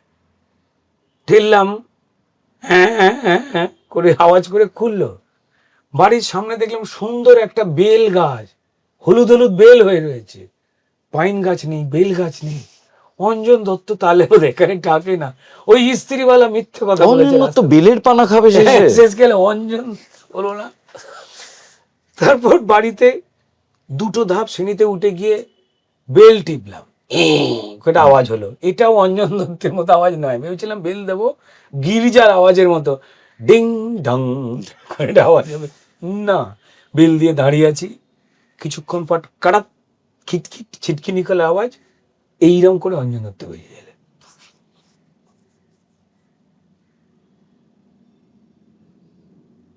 আমি রাখি। আর সেই লোকটি আমার দিকে ডাকেনি, তাহলে কি কেউ বদমাইশি করে ফোন করেছে? আমি রুদ্রকে হ্যাঁ আবার জড়াজড়ি করে ভেতরের ঘরে নিয়ে গেল, নিয়ে গিয়ে অদ্ভুত ধরনের একটা গল্প করা, এই কথা বলতে বলতে ওই কথায় চলে যায়, ওই কথা বলতে বলতে এই কথায় ফেরত আসে। অদ্যপান্ত একটা বাঙালি লোক, যাকে আমরাই নিজে পরিষ্কার পোপ বানিয়েছি, সাহেব বানিয়েছি, একদম নানান রকম কথাবার্তা বলতে বলতে বিভিন্ন চরিত্রের কাস্টিং কেমন হবে সে কথাও বললো। বলতে বলতে এমন এমন লোককে কাস্ট করবে না তাদের নাম আলোচনা করলো। ঠিক আছে, এটা করবেই, এটা খুব খারাপ, এটা মজা, এটা মজা অঞ্জনদার, এটা ট্রিপ অঞ্জনদার করে যে বিভিন্ন রকম যে তার একটা অদ্ভুত শারীরিক যে আবেদন, মানে খুব ডেঞ্জারাস। এটা অঞ্জনদা যখন সামনে করে দেখেছি, অভিনয় করতে গিয়ে যদি অঞ্জনদার সামনে আসে না, প্রচুর অভিনেতা এফেক্টেড হয়ে গিয়ে অঞ্জনদার মধ্যে কথা বলা শুরু করে দেয়, এসব করা শুরু করে প্রচুর, মানে যেটা ওনার নো অ্যাক্টিং এর বেস্ট পার্ট যেটা, সেইটাই আমরাই ঢুকে যাই। তো যাই হোক, আমার নির্ঝরে স্বপ্নভঙ্গ হলো, মুখে বিয়ারের গন্ধ ছিল, তাও কিছু হয়নি। অঞ্জনার সঙ্গে পরিচয় হয়ে গেল, গল্পের সঙ্গে পরিচয় হয়ে গেল। তারপর ইটিভির একটা দারুণ টেলিফিল্ম করেছিলাম আমি আর দেবলীনা দত্ত, আরে যেটা মানে সাথিয়ার মতন আর কি, মানে ঝগড়া নিয়ে, একদম কাপলের ঝগড়া, সেটাকে নিয়ে ব্রিলিয়ান্ট হয়ে গেল। অপরাজিতা আড্ড ছিল আর বিপ্লব চ্যাটার্জি ছিলেন চট্টোপাধ্যায়। সো এটা অঞ্জন দত্ত। তারপরে যেটা হয়, চুপি চুপি রাত নেমে আসে আকাশে, চলো লেটস গো। এবং মজার কথা, ওই সময় অঞ্জন দত্তরা যাদের নিয়ে সিনেমাগুলো করেছিলেন, যে সময় সিনেমায় এদের নেওয়া যাবে না বলে কাইন্ড অফ অলিখিত ফতোয়া ছিল, আজ কিন্তু ওই তিনিয়ারি কথার কাস্টিং আর এই চলো লেটস গোর কাস্টিং, তারাই কিন্তু থিয়েটার আর সিনেমা জগতে কিন্তু এবং খুব গুরুত্বপূর্ণ নাম। এখন জুন নেই, জুন এখন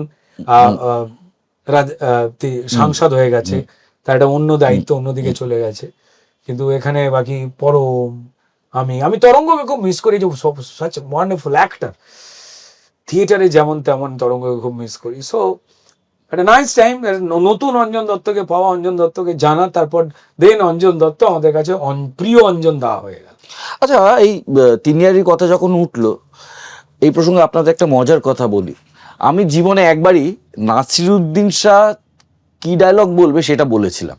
মানে কিভাবে, আমি রুদ্রদার সাথে শুটিং করছিলাম, দুদিন পর মাইকেলের শুটিং ছিল, তো কিউ দেওয়ার দায়িত্ব পড়েছিল আমার, ফলে নাসিরুদ্দিনের রোলটা আমি করছিলাম রিহার্সালে। তো যখন মাইকেলের রিলিজ হওয়া নিয়ে এরকম আটকে গেল, বা ধূমকেতু এতদিন আটকে থাকলো, বা যখন তিনিয়ারি কথার এরকম হলো, তোমার মনে হয় না যার সালা আমার সাথেই কেন? নাসিরুদ্দিন তোমাকে দেখে লেদার জ্যাকেট পর্যন্ত গিফট করে দিয়ে গেল তোমার অভিনয় দেখে, অথচ এখন সিনেমাটা দেখা যাচ্ছে কিন্তু যেটা রিলিজ হওয়ার অনেকটা পোরশন নেই, বাদও চলে গেছে, সেটা আমি জানি না, সেটা তো তুমি বলতে পারবে, ইউ শট ইট। মাইকেল তিনিয়ারি কথা সব কটার ক্ষেত্রে একটা রিলিজের গাঁট তৈরি হলো, অদ্ভুত। আছে রিলিজের তো প্রচুর গাঁট রয়েছে, যেমন ওয়েট করছি সেই গাঁটটা ছেড়ে যাক। যেমন একটা ছবি ছিল, একটা সিনেমা ছিল আমার আর আবিরের, আরে জানি, আষাঢ়ে গপ্প বলে, স্ট্যান্ডি ফ্যান্ডি পড়ে গেছিল। আমার এবং আবিরের যে যতই কাজ করি না কেন, সেরকম কাজ যেগুলো হয়ে থাকবে এবং মানুষের পছন্দের ভালোবাসার সিনেমা যেগুলো হয়ে থাকবে, তার মধ্যে একটা সিনেমা। দেখো গাঁট কেন পড়ে আমি জানি না, কেউ বলবে ললাটের লিখন, কেউ বলবে হস্তরেখা, রাশি লগ্ন, যারা এগুলো মানেন, বিশ্বাস করেন, তারা হয়তো ভালো ব্যাখ্যা করতে পারবেন। তো আমি খুব একটা বেশি এগুলো বুঝি না। তো আমি শুধু ধূমকেতু 4 না 5 বছর পর রিলিজ করলো। হ্যাঁ, বহু বছর পরে আর কি। না, একাডেমি 4, ধূম 6, ধূমকেতু 6, একাডেমি 4, ধূমকেতু প্রায় 9। হ্যাঁ, প্রায় 9, মানে না রিলিজ হওয়ার বছর পর। হ্যাঁ, কেন হয়তো বলতে পারবো না, বাট অনেকের ক্ষেত্রেই এটা এই ধরনের ঘটনা ঘটে। আমার তো আটকায়নি, ওই সিনেমায় আরো অভিনেতারা ছিলেন, তাদেরও আটকেছে, তাদের হয়তো অন্য দিক দিয়ে কিছু কিছু কাজ হয়ে গেছে। আমি প্রচুর সিনেমা করতেই হবে, আমার এই বাতিকটা কখনো পর্যন্ত নেই ভাবিন, তুই এটা অন্তত কিছুটা জানিস বা বুঝিস। যেমন তোর ক্ষেত্রেও নেই যে আমাকে পার্ট পেতেই হবে রোজ আমায় সংসার চালাবার জন্য রোজ কাজ করতে হবে, ওইটা রয়েছে। যে কাজটা করবো যেন লোকের একটু চোখে ধরে। আমি মানে অনেক সিনেমা করতে পারতাম, করিনি। আমার খালি এসে মনে হয়েছে যে না, আমি আমার ঠিক ফিট করছে না। আমি নিজেই তোমার দুটো চরিত্র করেছি, সেগুলোর নাম আর নিচ্ছি না কোন দুটো, লোকে জানে। অন্তত জুলফিকারটা তো বলাই যায়। হ্যাঁ হ্যাঁ, তো যাই হোক, মানে আমি এটাই না, আমাদের একটা মিল আছে, সেটা হচ্ছে যে আমাদের একসঙ্গে পর্দায় কাজ করা বলতে, সেটা আমাদের খুব জনপ্রিয় ছবি একটা, চিরদিনই তুমি চিরদিনই তুমি যে আমার। তা সেটা দিয়ে ডেফিনেটলি বাবিনকে আমাকে সবাই একসঙ্গে দেখেছেন। তারপর আমরা অন্যান্য কাজগুলো করেছি, last academy of fine arts, সেখানে একসঙ্গে কাজ করলাম। সেইভাবে ওর সঙ্গে আমার ইন্টারাকশনের দৃশ্য তেমনটা ছিলই না বললে চলে আর কি, 1 to 1।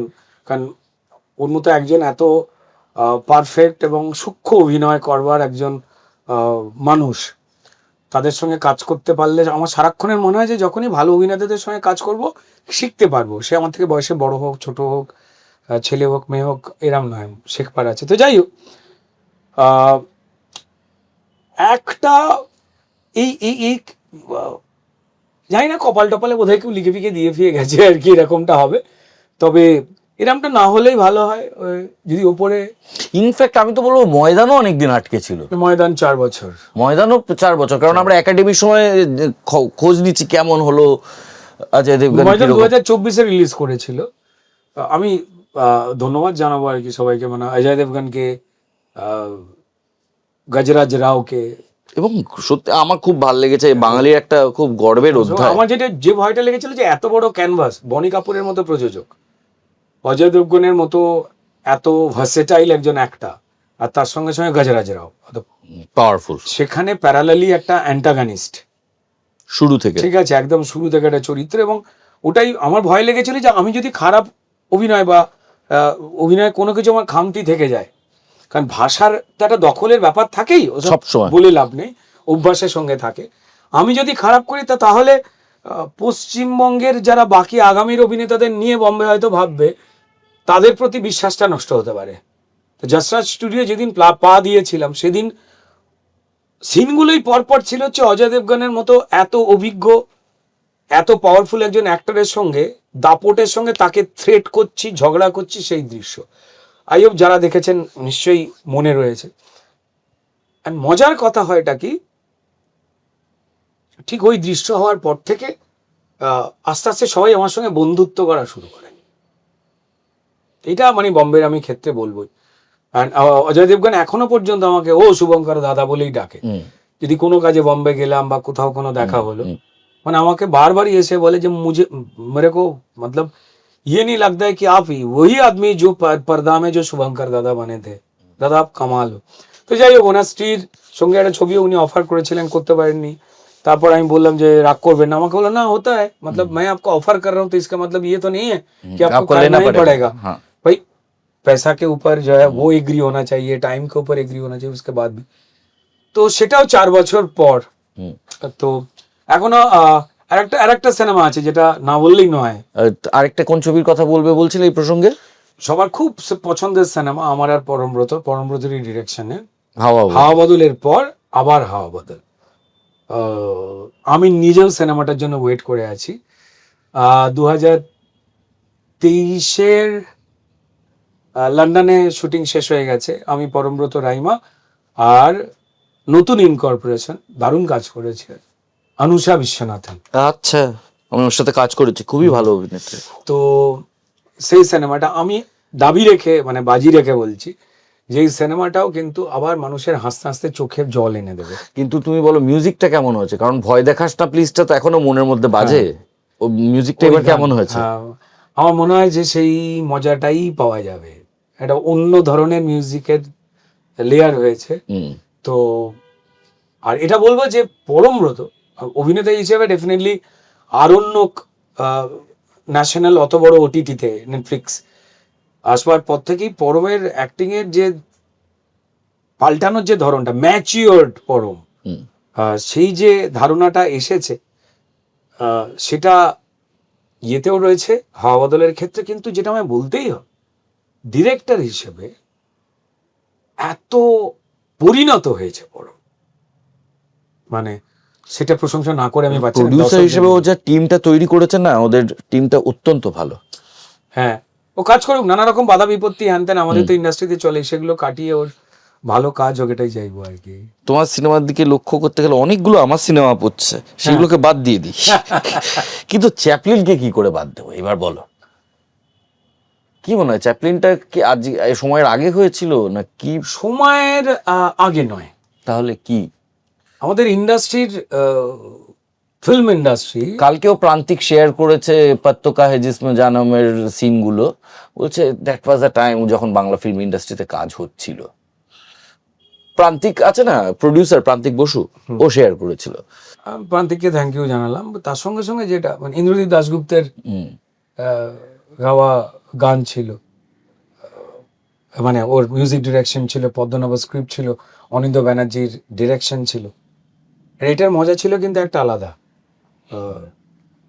এই ক্ষেত্রে আমার কিন্তু প্রযোজক পূর্ণেন্দু বাবু, ডাক্তারবাবু ছিলেন, তিনি বলেছিলেন যে কে পরিচালনা করলে তোমার মনে হয় যে এই গল্পটা আর তুমি ছাড়া এই চরিত্রটা অন্য কেউ করতে পারবে না, তাহলে কে করলে ভালো হয়। আমি এই ক্ষেত্রে বলতে পারি যে আমার এটা ভালো লাগা যে আমি যে 2-3 জন পরিচালকের নাম বলেছিলাম, তো তাতে প্রযোজক খুশি হয়ে অনিন্দ্য ব্যানার্জিকেই বেছে নিয়েছিলেন। আমাকে যে সুযোগটা দেওয়া হয়েছিল, জেনারেলি যেটা হয় উল্টোটা। এইটা তুমি প্রায় প্রজেক্ট রানার ছিলে। আমি আমার এই ক্ষেত্রে যেটা হয় না, তারা অত্যন্ত দিকপাল 2জন পরিচালকের কথা বলেছিলেন, তাদের সঙ্গে কাজ করতে পারলে সব অভিনেতারা বলতে যায় সিনিয়র মোস্ট, এখন তারা কম কাজ করেন। আমি বলেছিলাম যে না, বলেছিলেন কেন সিনেমার প্রচার বা অমুক তো অনেক বেশি হবে। আমি বলেছিলাম যে যদি আমার ক্ষেত্রে বলেন, এই 2জন জানেন যে রুদ্রনীল কি কি ভালো পারে, অভিনয়ের কোন কোন দিকগুলো, আর আমি যাদের কথা বলছি তারা জানেন আমার অভিনয়তে কোন কোন দিকগুলো দুর্বল। আমি তাদের সঙ্গে কাজ করবার সুযোগ পেলে আমার যে খামতিগুলো আছে সেটাকে আমি সারাবার চেষ্টা করব, এই সুযোগটা পাবো। সো সেটা হয়েছিল। আর আমার এটা বলতে নেই ভাবিন, যখন এটার ইন্টারন্যাশনাল প্রিমিয়ার ফেস্টিভ্যাল দিয়ে হচ্ছে ফ্লোরেন্স ফিল্ম ফেস্টিভ্যালে, তার ছবিটাই শুভদীপ দা ইপি ছিলেন, তিনি আমায় পরশুই পাঠিয়েছেন। একটা ফিল্ম ফেস্টিভ্যাল আন্তর্জাতিক, সেটা ওপেন হচ্ছে চ্যাপলিন দিয়ে, রুদ্রনীল ঘোষকে সম্মান দেওয়া হচ্ছে। অপেরা হল, পিতলের সব রেলিং, ভেলভেটের গালছে, যেমনটা আমরা ইউরোপিয়ান থিয়েটারগুলোর ভেতরে দেখি, সেইখানে ফ্লোরেন্সে। আর আমার নিজের মনেই হচ্ছিল না যে আমি টলিউডের একজন অভিনেতা, আমার জন্য এত সম্মান কেন। তো এবং সিনেমা শুরুতে আমার একটা ভাষণ, স্পিচ, সারা পৃথিবীর সাংবাদিকরা বসে আছে, সারা পৃথিবীর সমালোচকরা বসে আছেন, দর্শকেরা বসে আছেন, বিখ্যাত লোকজনেরা বসে আছেন, তার মাঝখান থেকে উদ্বোধনী ভাষণ অ্যাজ অ্যান অ্যাক্টর আমার ওই স্টেজে, আমার নিজের চোখ দিয়ে জল বেরিয়ে গেছিল। সিনেমার শেষে যখন আবার আমার স্টেজে তোলা হয়, opening film of a festival, অত বড় ইন্টারন্যাশনাল খুব ফেস্টিভ্যাল, প্রেস্টিজিয়াস সেটা, ওপেনিং ফিল্ম হওয়া ফ্লোরেন্সে। আমি যখন স্টেজে দাঁড়িয়েছি, চারদিক অন্ধকার করে দেওয়া, তারপর ঢাপ করে আলো জ্বলে উঠলো সারা অডিটোরিয়ামে, and here is the man, the Chaplin is here. আমার চোখ দিয়ে জল গড়াচ্ছে। আমি বংশী দাসের চরিত্র অভিনয় করেছিলাম, পদ্মনাভর লেখা। আমি যখন দাঁড়িয়েছি, হাততালি হলো না, সবার আগে ওই হাজার হাজার মানুষ ওয়াও করে দাঁড়িয়ে রইলো মিনিট খানেক, তারপর একটা হাততালি তৈরি হলো। আমার চোখ দিয়ে জল বেরিয়ে গেছিল। আমাকে জিজ্ঞেস করেছিল যে কেমন লাগছে, আমি একটাই কথা বলতে পেরেছিলাম, ভাবিন যে এতগুলো গোল্ডেন হেয়ারের মাঝখানে যদি আমার দেশের 2-1টা ব্ল্যাক হেয়ার থাকতো, তারা যদি হাততালি দিত, আমার খুব ভালো লাগতো। তাদের অনেকেই দেননি বা দেওয়ার সুযোগ পাননি। সো এটাকে সময় বলবো নাকি অভ্যাস বলবো জানি না। দেখ, আমি আমার কাজটা মন দিয়েই করি, যখনই যতটুকু চান্স পাই, আর সারাক্ষণ আমার আশপাশে আমি একটু অ্যাক্টর দেখবার চেষ্টা করি চিরকাল। আজকে আমাদের দুজনের একটা কমন ফ্রেন্ড আজকে নেই, ইন্দ্রনীল। ইন্দ্রনীলের জন্য তুমি কম দৌড়েছো একটা সময়, মানে বলতেও খারাপ লাগে যে দৌড়েছি, মানে আমি এসব কথা থাক তুলিস না, ইন্দ্রনীল আমাদের একজন কমন কমরেড ছিল বলে একটা আমার এই একাডেমি অফ ফাইন আর্টসে যখন আমি অমিত শাহকে কাস্ট করতে পাচ্ছি, আমি যখন ধর সৌরভকে নিতে বলছি, বারবার সৌরভকে ফোন করে বলছি, আরো 10 জনকে বলছি, আমি আর নাম করতে চাইছি না, যখন তারা প্রশংসিত হন, আমার এরকম করতে ইচ্ছা করে।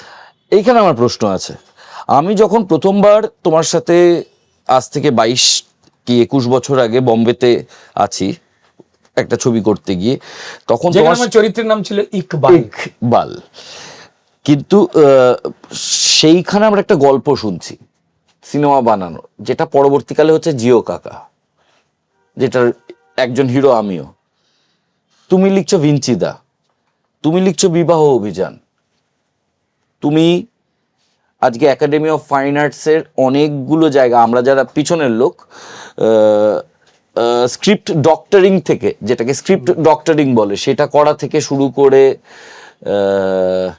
balukabeela.com এর ক্ষেত্রেও অনেক চকলেটে নিজে কবে পুরোটা না ডেফিনেটলি সিনেমা বানাবার তো তোমার তো একটা মনে হয় হাফ হয়ে আটকে রইলো পৈলানের। হ্যাঁ, সেটা তো ওদের এই গন্ডগোলটার জন্য, হাফ নয়, মানে 2 দিন বাকি ছিল, 4 দিন শুটিং বাকি ছিল না। ওই ফিল্মের খুব গুরুত্বপূর্ণ চরিত্র, সিনেমাটা তো বানিয়ে ফেলিয়েছিলাম। অঞ্জনদা কি একটা শরীর খারাপ করলো, আর মারা গেলেন হচ্ছে কুনাল পাদে, যিনি অ্যান্টাগনিস্ট ছিলেন এই সিনেমার মেজরলি। আর এই যা হয়নি তা হয়নি, এবার কি করবে? সিনেমা বানাবার তো ইচ্ছাই আছে, আর আমি যাদের সঙ্গে কাজ করেছি, আমার যে পরিচালক বন্ধুরা যারা কাজ করছে, তাদের থেকে অনেকগুলো জিনিস শিখি, কিন্তু মেন যে পরিচালনা আমায় শিখিয়ে গেছে সেটা বাপ্পাদিত্য বন্দ্যোপাধ্যায়। আমি খুব সহজভাবে একদমই আমার এই মাটিরই গল্প বলবো,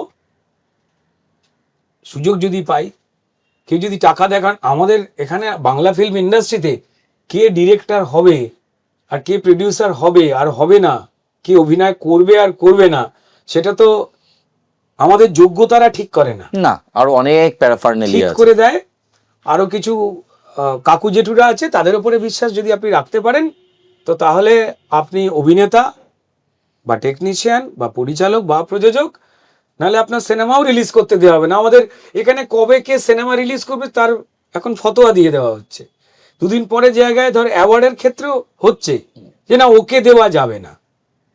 তো জানি না, যখন আড্ডা মারছি তার মধ্যে হয়তো অ্যাওয়ার্ড হয়ে যাবে, সেখানে আদৌ পুরস্কার পাবো কি পাবো না, মানে তারাও আতঙ্কে রয়েছেন। পশ্চিমবঙ্গে ভূত কা শহর হ্যায়, হর টাইম আতঙ্ক মে রহনা চাইয়ে। 2026 এসে গেছে, কি দেখছো? দেখ, দেখতে পাচ্ছি সেটা হচ্ছে যে তোর চুলটা কিরকম একটা কালার হয়ে গেছে, গাজনের শিব না এটা হয়ে গেছে। 2026-এ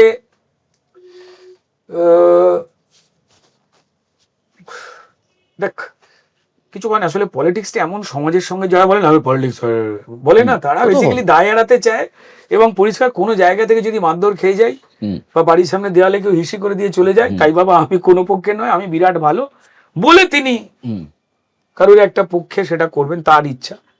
তো রাজনীতির থেকে যারা বলেন যে রাজনীতির মধ্যে নেই, তাদের ঘুম থেকে উঠে থেকে শুরু করে তার বেঁচে থাকাটাও রাজনীতি দ্বারা নিয়ন্ত্রিত, বিশেষ করে পশ্চিমবঙ্গে অন্তত এই মুহূর্তে বলতেই হবে। কোথাও একটা কিন্তু পাবলিক, একদম কমন পিপল, তারা কিন্তু অনেক কিছু ঠিক করে দেবে। I am not talking about only the vote দিয়ে সরকার পরিবর্তন করা ফরা এইসবের জায়গা না, তারা অনেক আগে সেটেল করে নিয়েছেন। আর আগে ধর যে সমস্ত ক্রিম মাখা হিরো হিরোইনদের দাঁড় করিয়ে দেওয়া কোনো দলে নমস্কার এটা বলে তারা জেনে গেছে যে ওই আবেগটাকে নিয়ে এরা খেলেছে, আর আমার চুরি হয়ে গেছে সবটা এলাকা থেকে। অবশ্যই বিভিন্ন পেশা থেকে মানুষ আসবেন, অভিনেতা, অভিনেত্রী, খেলোয়াড়, লেখক, শ্রমিক, কৃষক, কিন্তু তাদের কমিটমেন্ট, মহিলা, কিন্তু তাদের সমাজকে জানতে হবে, কমিটমেন্টকে জানতে হবে। যেখানে সেখানে রোদ চশমা পড়লে এরকম করে হাঁটলে হবে না। This is not done. এটাতে আর পশ্চিমবঙ্গের মানুষ কিন্তু ভুলবেন না, তিনি যে কোনো রাজনৈতিক মত পথের যে কোনো ধর্মেরই মানুষ হোক না কেন, তাদের আগ্রহ থাকতে পারে তাকে দেখতে যাব, কিন্তু বোতামটা টেবার সময় সে কিন্তু সিদ্ধান্ত নেবে আমার পেটে ভাত দিতে পারে কে, আমায় বাঁচাতে পারে কে, আমার হয়ে লড়তে পারে কে, দেখে নেবেন ফোকটে।